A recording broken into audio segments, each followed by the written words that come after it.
assistant professor in 2015. He basically works in the area of quantum mechanics sets on information processing, and the unique advantage is that it enables in such tasks. So, Professor Datta will be talking about quantum light spectroscopy of complex quantum systems. So, I think we shall start, Professor Datta. So, you will have 45 minutes plus 15 minutes per discussion. Okay, thank you very much. Can you hear me? Can everyone hear me? Yes, we can hear you. Okay, good. Okay, so let me start then. Yes, as it said, thank you for the introduction. Thank you for the invitation. So I'm Animesh and I will talk about quantum light spectroscopy. Some work that we've been doing in our group for the last maybe 2-3 years or so. So the people doing the research, mostly we have a group of people. So Saurav Das, he's a PhD student. Elnaz is a postdoc. Ayman used to be a PhD student in our group and is now a postdoc. And Francesco used to be a postdoc and now he's an assistant professor in Milan. And so the work I'll talk about is some combination of the work that these people have done, as I say, over the last couple of years. We also have some work from Eva, who was a PhD student and has now left the group after finishing her thesis. So as I said, so this is quite a bit of work over the last couple of years. So I will only, of course, have the time to present some very, let's say, limited results. So people who are interested can look at this paper on the archive. Can people see me move my cursor? Is that visible? Yes, it is moving. Yes. Okay, good. Yeah. So this is the archive version of our first paper that has now been accepted in PRA. And then we have at least 2 more papers in preparation, but I will talk our reference material from this next one that is based on Ayman's PhD thesis, which should be on the archive soon. Okay, so with that, let me start on the actual material of the sort of research. So the material of the central aspect is spectroscopy. So as you may all know, spectroscopy is the study of the spectra of systems. And the standard strategy is, of course, that if you have a matter system or some system that is very small to access or very far or some such thing, inaccessible in some way, then you shine light through it or light passing through it, which is often the case in astronomical cases. And then you see or you study the light that is available to you, and that light has some information about the matter system it has interacted with or passed through in the past. So that is essentially what spectroscopy is. And so the central objective of spectroscopy is to estimate or learn about some parameters of the matter system in the middle, which I call the sample here. And typically the matter system these days is modeled as a quantum system because we know and we have lots of evidence that matter is quantum mechanical. So a matter system, we treat it as a quantum mechanical system, which will have some parameters that describe that model, and we want to estimate those parameters, collectively called mu. I will give specific examples in a few slides. And the light typically is modeled as a classical electromagnetic field, and that is the most common approach these days. And so the light-matter interaction is a semi-classical interaction where one part is quantum, which is the matter part, and one part is classical, which is the light part. Quantum light spectroscopy, as you might then imagine, is very similar, except that the input light is now also treated quantum mechanically, and therefore the light-matter interaction is fully quantum mechanical. And the question is, what more can we learn, or what better can we learn about the matter system by probing it with quantum states of the electromagnetic field than just classical states? So that really is the question of quantum light spectroscopy. Of course, I didn't, or in our group, we didn't invent this question. People have been asking this question for more than 10, 12 years now. And so this is actually a review article from Mukamel and his co-workers already, as you can see, from 2016, so many years ago, where they sort of highlight this, discuss this question. They were mostly interested or almost entirely interested in nonlinear spectroscopy. But even in that context, they say, as I have underlined here, that quantum light opens new avenues. And the basic reason that they give for this is that in entangled photon pairs, which are uniquely quantum mechanical, are not subject to classical limitations of time and spectral resolution. So this is their understanding of quantum light spectroscopy and the reason for it. And what we have been trying to do in our group for the last few years to understand if what they say is correct, how do we understand these? But as a first step, to just understand the question, what are the new avenues that quantum light opens? So this is the topic that I will talk about today. So as I said, the objective of quantum light spectroscopy is to estimate some of these parameters of the matter system better. And of course, by better, we mean more precisely. And so this is the question of what is called quantum estimation theory, which is an established part of quantum information science. Very often it goes under the name of quantum metrology, but metrology is not really exactly the same thing. But if you are familiar with metrology, this is what it often means. So to sort of formulate spectroscopy as an estimation theory problem, we go back to the basics of quantum mechanics. So quantum mechanics, as you know, is described by quantum states, so density matrices in the general case, and anything that you measure in a quantum experiment, and spectroscopy is an example of that kind of experiment.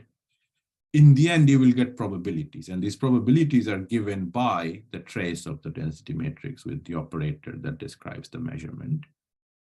And the state, which is the state of the light in this case, what I've called rho mu, is of course dependent on the parameters of the matter system mu, because the light has interacted with the matter system just before being detected, or maybe a long time before being detected if it's some astronomical source or something. But anyway, the measured probabilities depend on the state of, or some information about the matter system, and of course the detection system you have chosen. And from this data, this classical data stream that you collect in any experiment, you want to estimate your parameter mu, so which is the mu tilde, which is the estimator of mu. And then, as you will know, the quantity you want to use to quantify the precision of your measurement is the variance of the estimator. So that's defined by this quantity, which is the expectation value of the error, as it's often called, the mu tilde minus mu squared. Now, it's well known in classical probability theory and statistics that the variance of an estimator is lower bounded by this quantity, which is the 1 over the Fisher information, and R is the number of times you repeat the experiment. And this is what's called the Kramer-Rao bound. So this, as I've said here, is many sort of almost 80 years old now. And this really is the basis of all experiments that are ever done. This has nothing to do with quantum mechanics. This just tells you how much information there is in any measured data, which is this P of whatever. And in the case of a quantum experiment, this will depend on the state that is coming out of your experiment and the detection or detector you have in your experiment. And as I will point out in the next couple of slides, this is a limit, or this is a bound on the variance of the estimator, but this is not the most fundamental bound.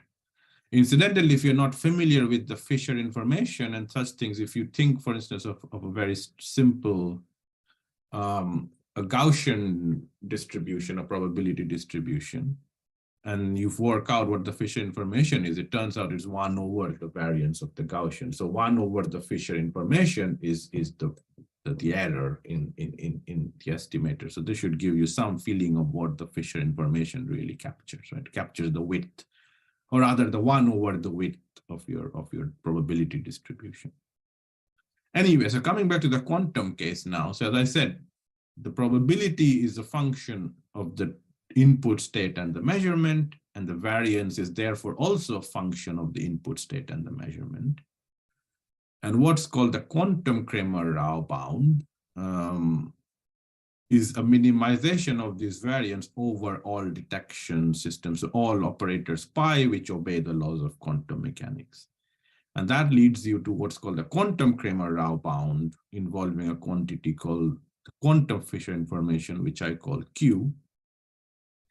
And this, just by construction, now depends only on the state and independent of the measurement. And this, as you might now expect, is a more fundamental bound because this has optimized over all measurement schemes that is allowed by the laws of quantum mechanics. And this is very often presented as a fundamental quantum limit of estimating parameters. And what we are going to do is to apply this now to spectroscopy using quantum light, okay? So just a few sentences on what, so the quantum Fisher information, just like the classic, so I didn't highlight it, but if I go back a few slides, you see the classical Fisher information involves derivatives, actually second derivatives of, or the square of the first derivatives of the probability distribution. In the classical case, so just similarly in the quantum case, what you get in the expression of the quantum Fisher information are the derivatives of the state with respect to the parameter, of course, right? So it's really capturing how your quantum state changes as the parameter changes. And as you might expect, the larger the change as a variation of the parameter, the larger the Fisher information, and therefore more precision in the estimation of the parameter, because the greater change gives you more information about the parameter. So that's really the underlying sort of intuition about this metric. Anyway, so if my final state is a pure state, this is a simplified expression for the quantum Fisher information. If it is not a pure state, not a problem. There are more general expressions which we can use to calculate this quantity. Now, so that's sort of the one half of quantum light spectroscopy. The other important half is, of course, the light matter interaction. And this, in some sense, is where the physics is, right? So the estimation part or the detection part is where sort of, let's say, the information theory is, because we want to extract maximum amount of information from the light. And then, as I said, the other part, which I'll now talk about, is the part where the light gets the information from the matter system. And this is about the interaction between the light and the matter. And this is the quantum dynamics of the system. Right? So typical complex quantum system, which is what I'm interested in, which is in the title of the talk, well, it's going to be some matter system. The matter system itself will contain, in almost all cases, of some system. So this could be some electronic system, some excitonic system, or some preferred vibrational system, which is then coupled to other baths, again, typically vibrational system, but there could be other fermionic baths and so on. So there is the system, which is really what we're interested in, HS, then there's the bath, there's the system bath interaction, and this all together is my HM, which is my matter Hamiltonian. And then there is the light, and then the interaction between the system and the light, and there's the interaction between the bath and the light, and so on. Right? So this is the most general possible Hamiltonian of a complex light matter interaction. And of course, given then some initial state of the matter, rho m of 0, and some initial state of the light, rho l of 0, we want to understand what the state of the light is after the evolution. And this is important because the whole reason we do spectroscopy is because we can't look at the matter system directly. So whatever light matter state is obtained after the dynamics, the matter part has to be traced over, so leave us with only the state of the light. So this is the rho mu that we are interested in. So this is now a sort of a schematic of this whole procedure. So we have the sample in the middle, quantum light comes in, some quantum state goes out, which then gets detected, which then gives classical probabilities for which we calculate the Fisher information. And for the quantum state, we calculate the quantum Fisher information. So in this whole setup, the matter system is almost always fixed. So we are interested in studying some molecule, some system, which is not up to, whose choice is not up to us. So what we can, as experimentalists, if we want to think, we can change is the input that goes in and the detection that is made. And these are the two things that are sort of highlighted in red here. So rho L0 is the initial input state, and pi is the detection system that we wish to implement. And so any sort of design of a spectroscopy experiment, the optimization strategy would have to be to choose some input states that it maximizes the QFI, so gives me as much information about the matter system as possible, and then choose a detection system that is then able to extract from this quantum state of light as much information as possible, right? So first step, I want to maximize QFI. Second step, I want to, well, if I maximize the QFI, I will, if I maximize the classical Fisher information, I'll just get the quantum Fisher information. But in practice, I want to get at least as close to the quantum limit as possible. And given the sort of derivatives and squares of derivatives and so on involved, you may not be surprised to hear that this is a very nonlinear problem. Also, depending on what the matter system is, and even for a simplest matter system, as you will see, the system is almost always very high dimensional because the light state, particularly if it's a pulsed system, has many time modes, frequency modes. And so this is a very nonlinear problem in a very high dimensional space. So just a brute force maximization is not necessarily the best idea. I mean, it may have to be done in the end, but what I will do today, because it was pointed out to me that there were undergraduates in the audience, is to focus on a very simple system, simple matter system, and a very simple light system to understand what is going on. So as it's a simple system, I sort of go to the extreme and go to the simplest system. So let's first of all say there is no bath, so just a system. So then my H bath and system bath and light bath are gone. And then the system itself is the simplest possible sort of toy system, which is a two-level system, right? So let's say it's a two-level system, so I can make the ground state energy to be 0 in all cases. So I'm just left with the Hamiltonian, which is h bar omega of the excited state. And so this really has just two parameters, omega, which is the transition frequency, and gamma, which is the lifetime, which, as you know, is related to the dipole moment of the system, right? And again, to simplify even further, in this paper, I'll mostly focus on the dipole moment or the lifetime gamma, as it were. But in the paper, you can have a look, and we also discussed the transition frequency. Anyway, so coming back to the now the light part, we have to quantize the light. So we are talking about pulsed quantum light spectroscopy. This is very often not the scenario that is analyzed. So people are very often limit themselves to sort of quasi-monochromatic plane wave type, maybe continuous wave systems, which are theoretically easier to analyze, but I think are less faithful to the actual physics and spirit of these experiments. So we study pulsed quantum light systems, which are actually closer to experiments and, as I say, to the physics of these problems. So to do that, you have to quantize the electromagnetic field, in this case, in one dimension, just for simplicity, propagating in some direction. So that's well known, sort of Loudon and so on from many years ago. We make some approximations, again, fairly common, which is that the bandwidth is much less than the carrier frequency of the light. So this is typically called a slowly varying approximation. And this then gives us, in the interaction picture, a Hamiltonian, which is, well, so this is the matter part, which is which contains the detuning, so gap or the difference between the transition frequency and the carrier frequency of the light. And then the sort of the non-trivial light matter interaction with this gamma, which, as you can see, is a conservation number preserving interaction. So excitations move from the light to the matter and matter to the light. And this is sort of governed by the strength of the gamma, which is 1 over the lifetime or the dipole moment square, as you well know.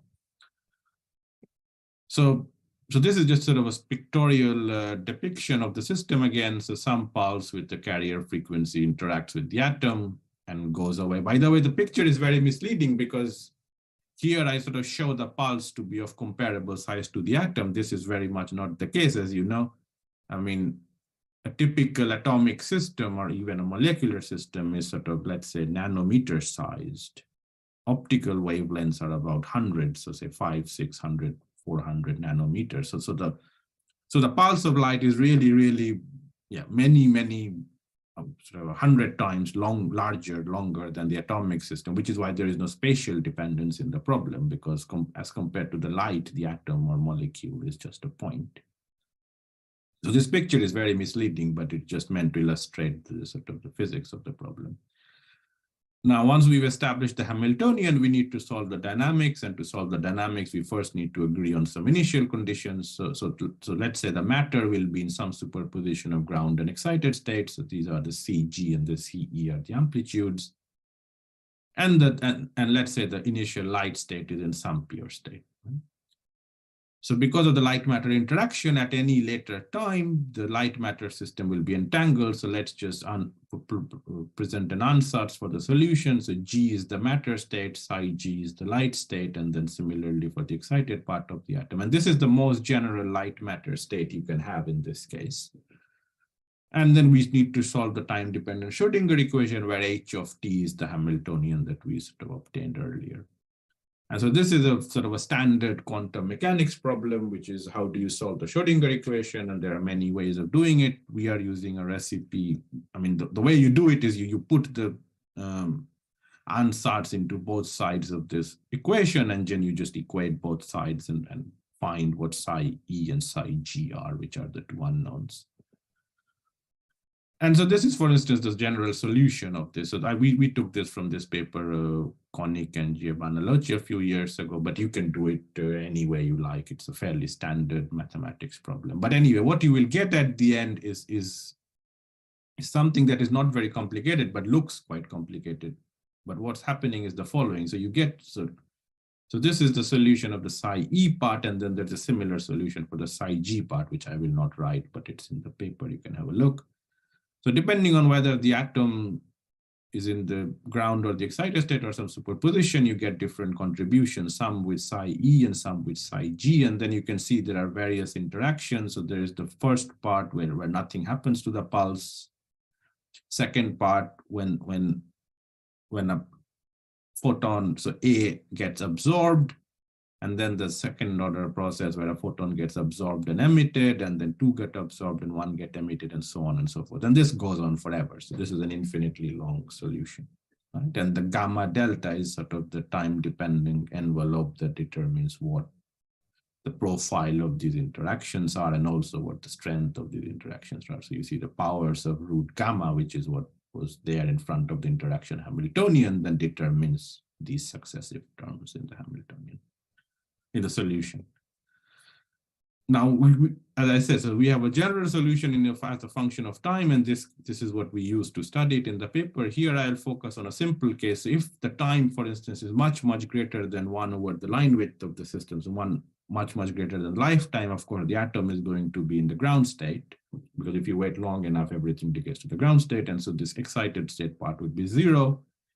And this will be a simpler scenario that I will present in this paper. But as I say, in general, for finite time, and also for the presence of an environment, because the atom, of course, interacts with the pulse, but it also interacts with all the other modes of the electromagnetic field around it, and that's given by gamma perpendicular. I mean, we are imagining the atom to be in free space, but even if it is in a cavity, the cavity or some waveguide or some other engineered structure, it will still interact with modes of the electromagnetic field given by that, let's say, photonic structure, which will be in addition to the pulse mode that is being sent in. So there's a gamma perpendicular which governs the interaction to all these other modes, which we cannot measure, basically. That's one way of thinking about it. And so in the simplest case, which is the one photon input state, so from now on, I will focus on this particular case. And I will explain in the next slide why. But for a single photon input state, the most general output state of the light is of this form. So you have some probability of the atom getting excited. So the light now has 0 photons.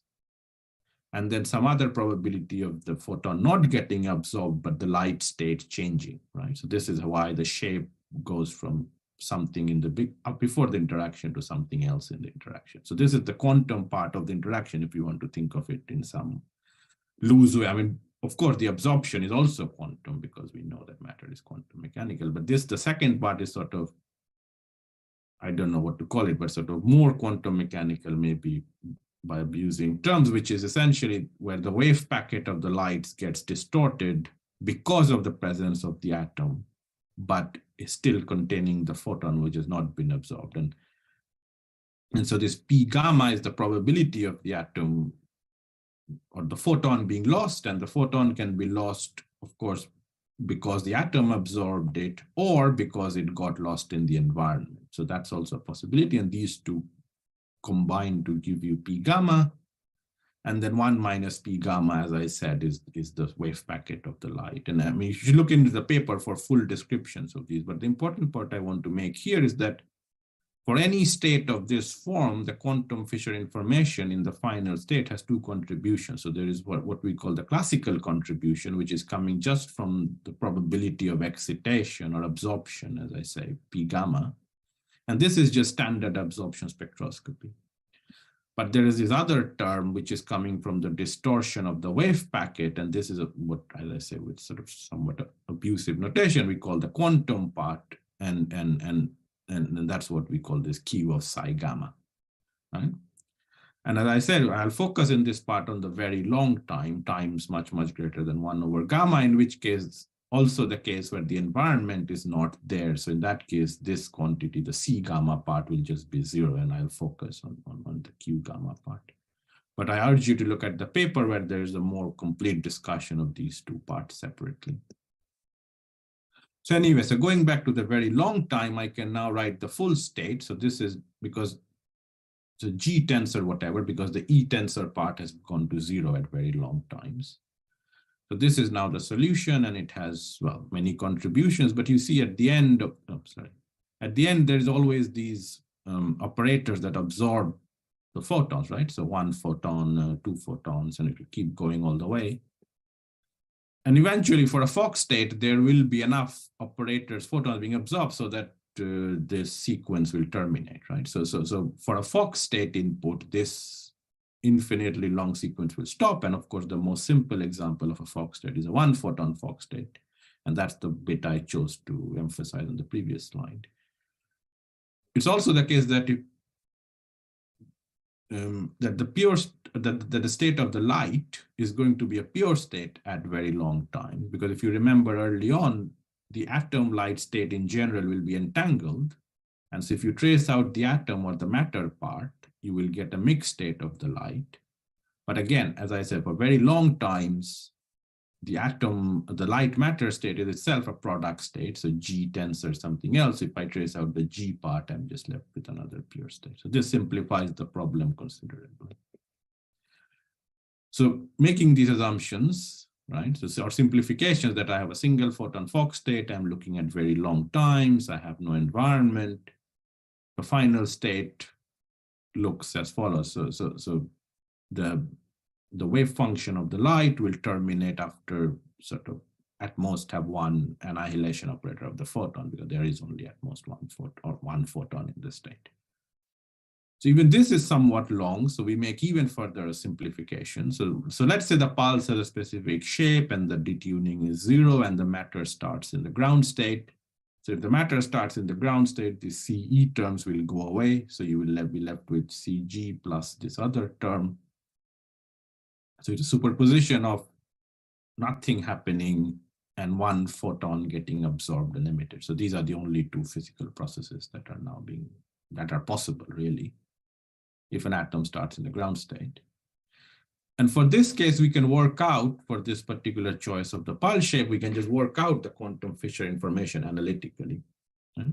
So, and it has this very simple form, 8x over 1 plus x whole square, where x is this dimensionless quantity gamma, which is the 1 over the lifetime, and t sigma, which is the time width, or the width of the pulse, let's say, right? And so I've multiplied it with gamma squared to make this a dimensionless quantity. Of course, the QFI itself has units of 1 over the parameter you're estimating, because the variance of, because 1 over the QFI is a bound on the variance, and the variance is the units of the square of the quantity. So it's often helpful, or it's helpful typically to think of a quantity like gamma squared times the QFI so that you get a dimensional result, and that in this case is something simple.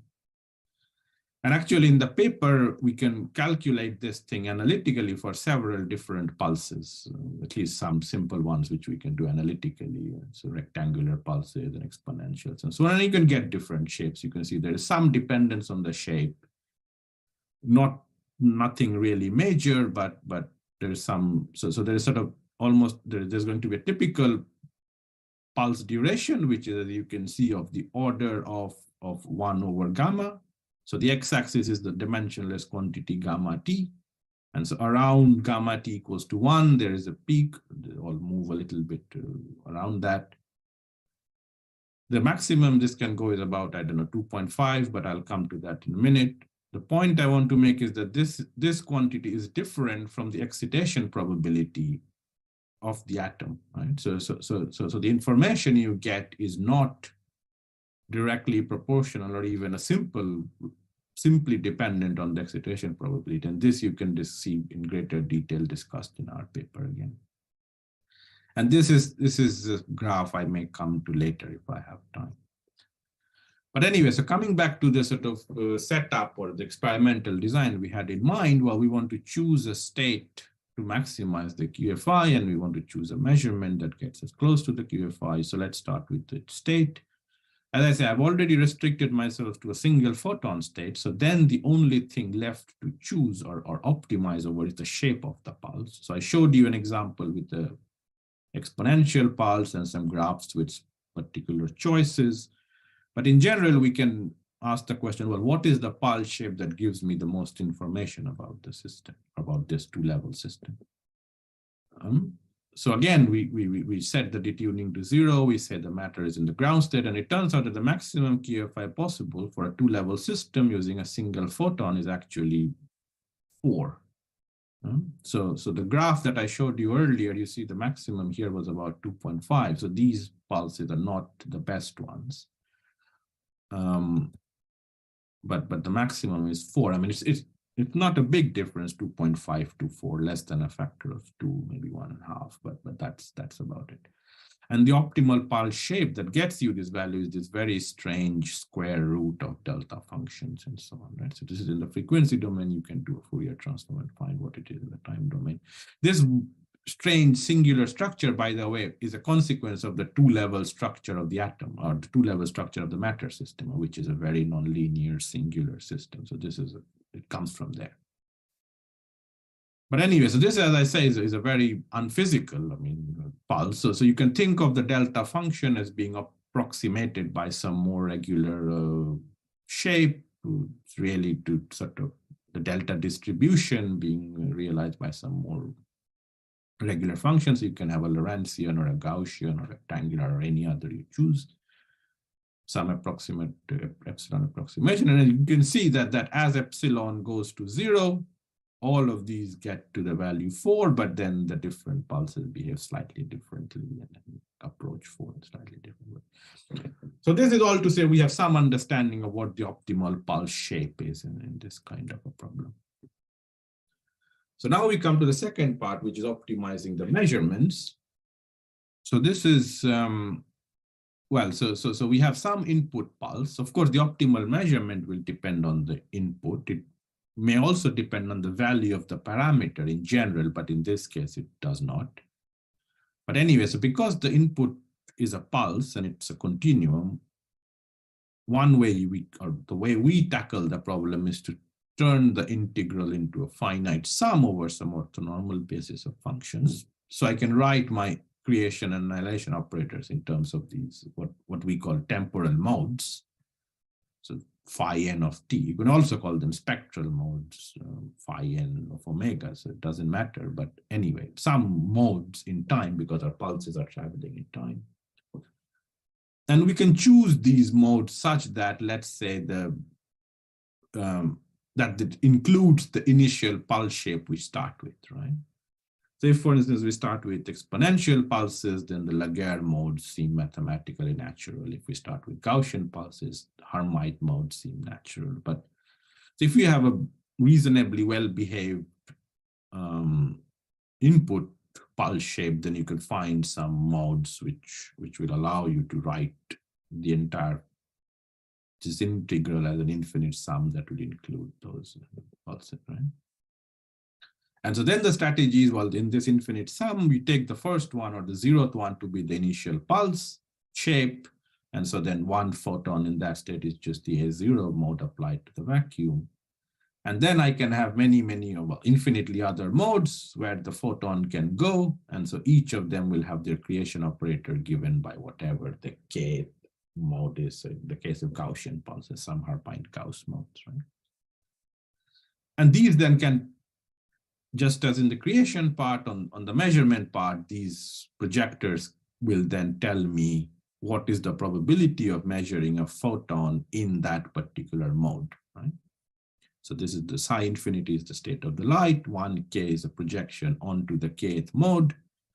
And then mathematically, I can go all the way from k from 0 to infinity, and we can show that for zero detuning, this measurement with these probabilities will just attain the quantum Fisher information, right? So mode resolved measurement is able to extract all the information from the light mathematically. And so here is sort of now a graphical representation, because of course we can't make, or let's say practically we can't make infinitely many mode resolved measurements. So we'll always have to stop somewhere. And so here are some results of what might happen. So this is sort of typical parameters. So gamma is, yeah, so 1 over gamma is sort of nanoseconds, which is a typical time scale. And then you take tau here. So yeah, sorry, apologies for the mix up of the notation. So tau here is the pulse duration. So you can see we go all the way from 1 picosecond to 1 femtosecond. And you can see the shorter the pulse, the more temporal modes you need. While if you have a longer pulse, you don't need many modes, and maybe within 10 modes you get to sort of the full information. I mean, with just 1 or 2 modes, you can get more than half the information and so on, right?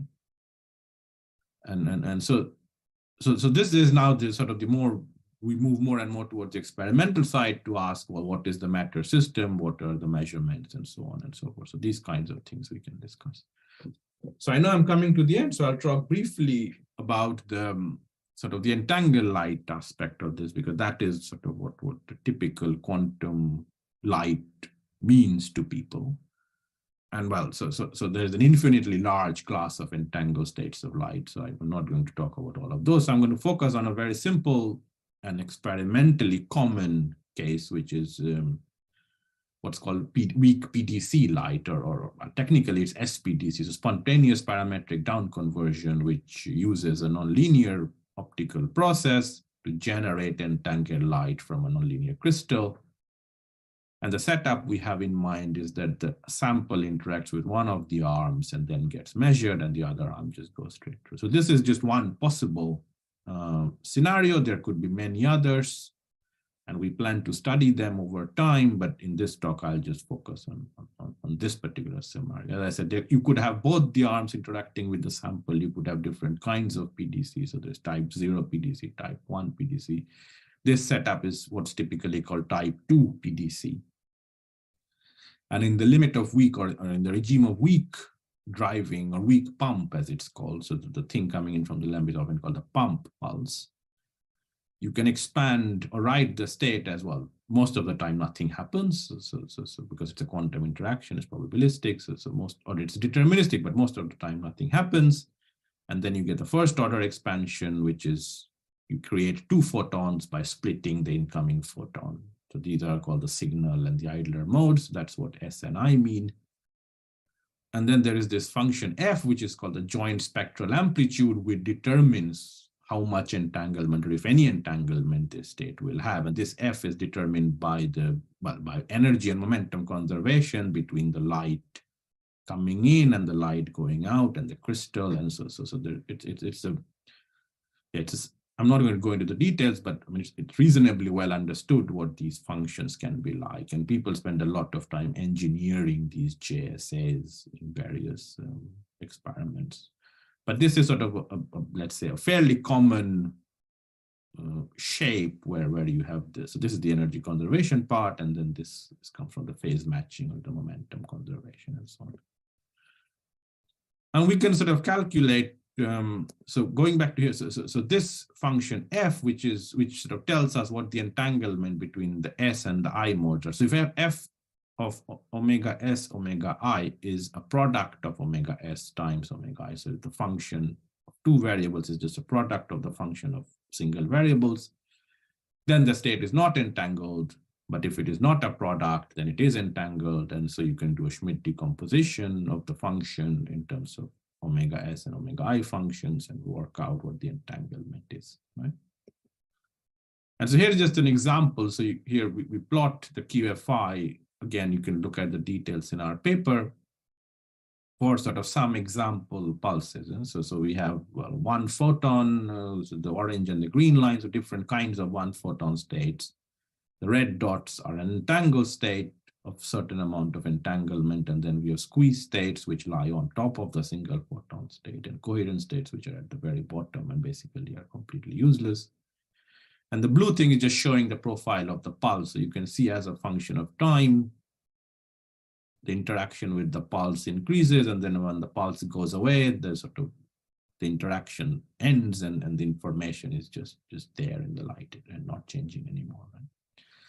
So what this illustrates is that it is certainly possible to have single photon states which do better than entangled states, right? So the idea that entangled states are always better is not true.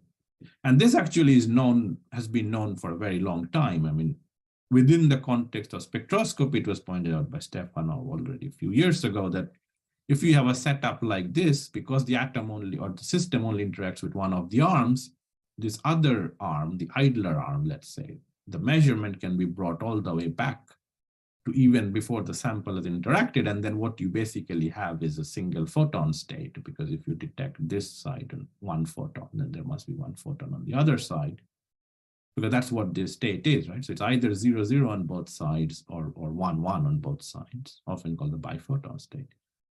So he already argued very generally that it's not possible, or it is always possible to have a single photon state that does as well as an entangled state. But what we are saying is it's even possible to a single photon state that does better than an entangled state.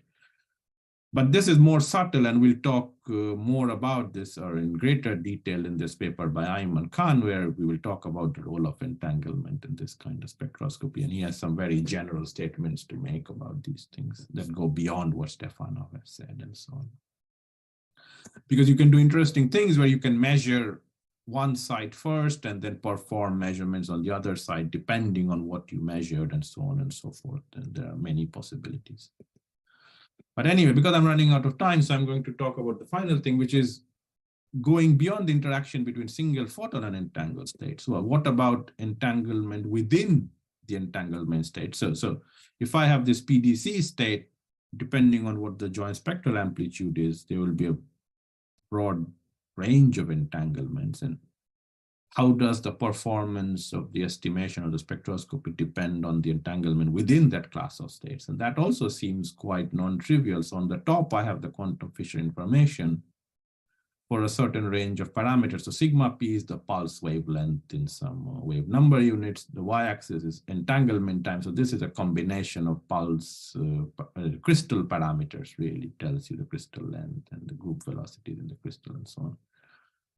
And for the same set of parameters between the same ranges, the entanglement, as you can see, the region of highest Fisher information, so best precision, is not necessarily, actually, not really the region of highest entanglement, while the regions of high entanglement, sort of the bottom left and the top right are so they are sort of, so it is not a direct or a straightforward relation between entanglement and the amount of entanglement and the performance of spectroscopy, let's say. So I would say the question about the role of entanglement and what new avenues it opens is very much up for grabs. And as I said, this is only for a very specific, simplified, extremely, let's say, almost contrived model where I have a single two-level system not interacting with an environment at very long times and so on and so forth. The conclusions will almost certainly change when we change these aspects of the problem. So I think the role of entanglement remains to be understood in these kinds of setups. So with that, I'll stop because I've run out of time anyway. So I hope you got some idea of how we go about and how you may want to go about quantifying the performance of quantum light spectroscopy. But I say I gave some examples of what we can learn from very simple, the simplest of systems and scenarios. And there is a large class of more complex systems, nonlinear schemes, more complicated examples of light states, more complicated examples of matter states, which can be studied and should be studied, and we plan to do so going ahead.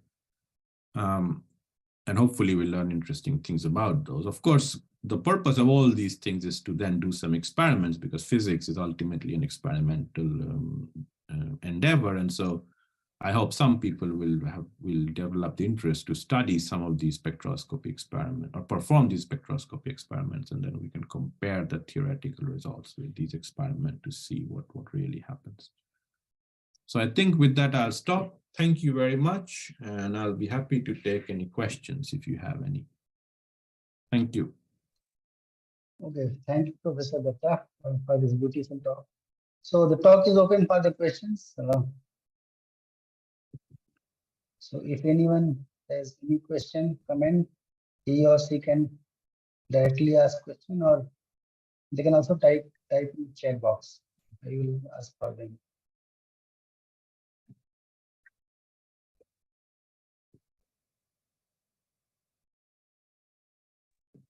Can I ask a question? Yeah, please. Thank you for your presentation. I have two questions by first one is there any reason why you are interested in Fisher information as compared to quantum tomography? Because in case of quantum tomography, one can reconstruct density matrix which contains all the information of the system. Yes. Well, the reason we don't consider tomography is because I don't want all the information about the system. Right? In spectroscopy, my objective typically is to learn some specific parameters of the system more specifically, more precisely, right?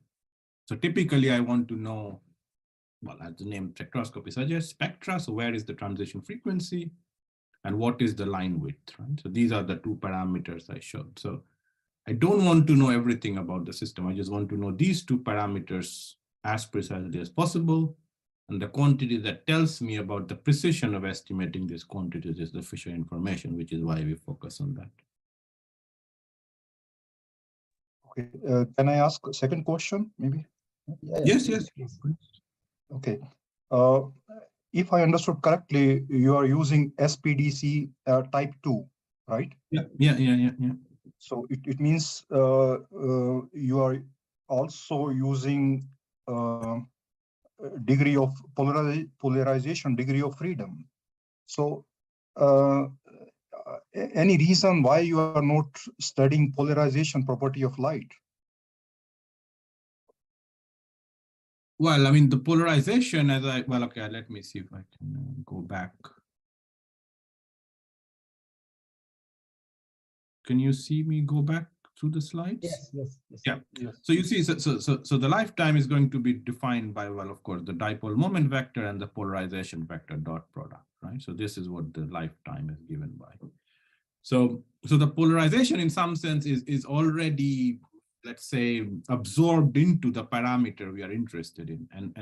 And so the reason we study, or reason we chose to study SPDC or type 2 is just, I guess, for simplicity. We are looking at type 1 and type 0 now as well. So this is just, yeah, we made a choice. We had to make a choice, something to start, and this was the choice. Okay, thank you. But in case of polarization, I think you will get more information because light has also a degree of polarization, degree of freedom. Yeah. Thank you. Okay, thank you. Okay, any other question?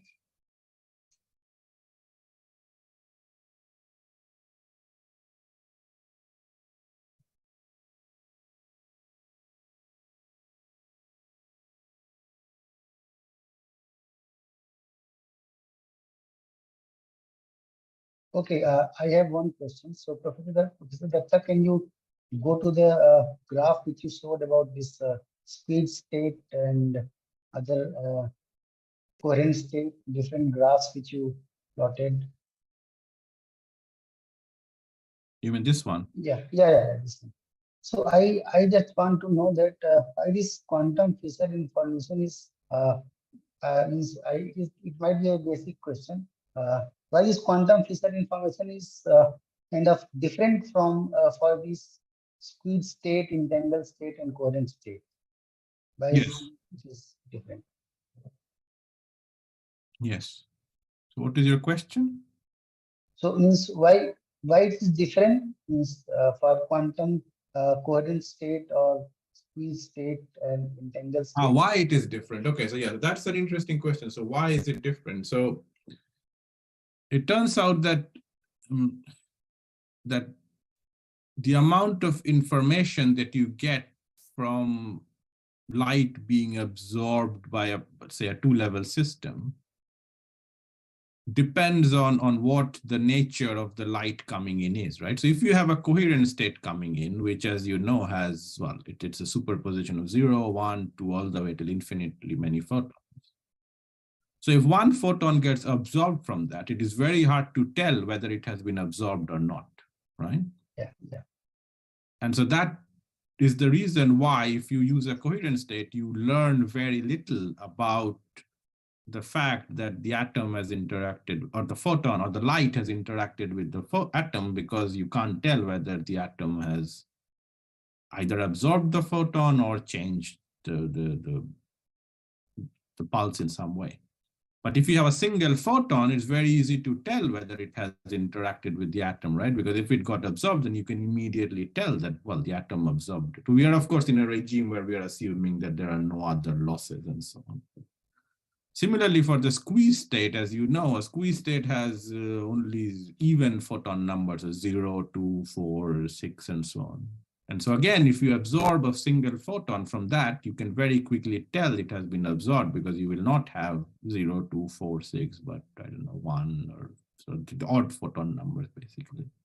So it depends on the nature of the state and how much, as I said, if you go to the very beginning, the Fisher information captures the derivative of the state with respect to the parameter, right? So the question is, I need to find a state that changes a lot after the interaction. And so it seems that the coherent state doesn't change very much, but the entangled, but the single photon and the squeeze states change a lot, and that's why they have more information. Okay, thank you very much. So we still have a few minutes for question answer. So if the participants have any question, query, comment, they can ask.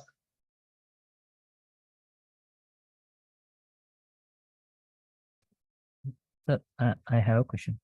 Yeah, please. Sir, in one of the slides, you showed that while measuring, we are getting the Fisher information. Such a way, the measurement is done. Fisher information is almost equal to quantum Fisher information. Yes. You mean these ones? No, not a slide before. This one Mentioned like Fisher information, whatever we get should be almost equal to quantum Fisher information. Yeah. Like how to make sure that this one will be equal? Like what kind of measurement? Like will it be always be equal? The Fisher information we get. Well, for this specific choice of measurement, yes, right? So as you can see from the graph, if I make these mode resolved measurements, as I measure more and more modes, I can eventually get to the red line, right?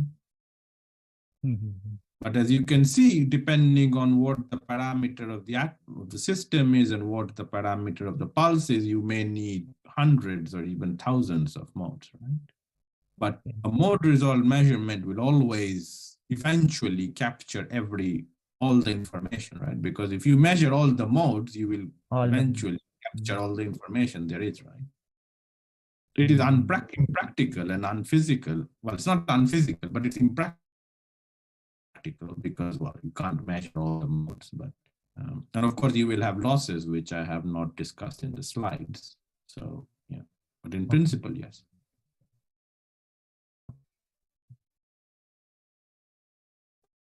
Okay, any other question?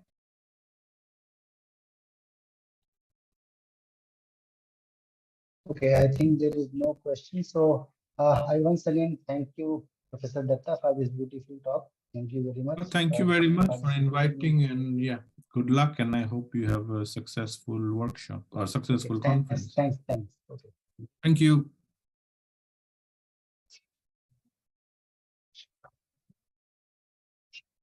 Okay, so the next talk will be given by Dr. Sumilan Banerjee. He is from IISc. He is professor of theoretical condensed matter physics, and the broad aim of his research is to study the novel properties of strongly correlated quantum system and to understand the interplay of interaction and disorder in many body quantum dynamics. So he will be talking about classical limit of measurement into induced transition. So Professor Sumilan, you here? So you can share your slide.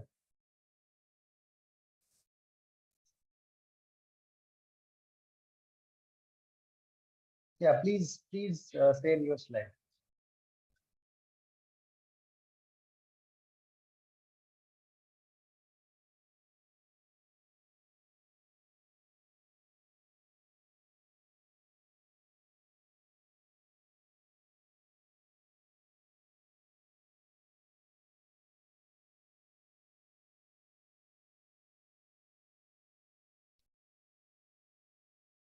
You can see your slide, but I think are you? Can you hear me? Yeah, we can make. Okay. You can see your slide. Yeah, go ahead. Okay, you can see the pointer also, right? Yes. Okay, thanks. So I'll have 45 minutes, right? Yeah, 45 minutes plus 15 minutes for discussions. Okay. Okay, so yeah, first, of course, I would like to thank the organizer, especially Professor Panigrahi, for giving me this opportunity to speak here.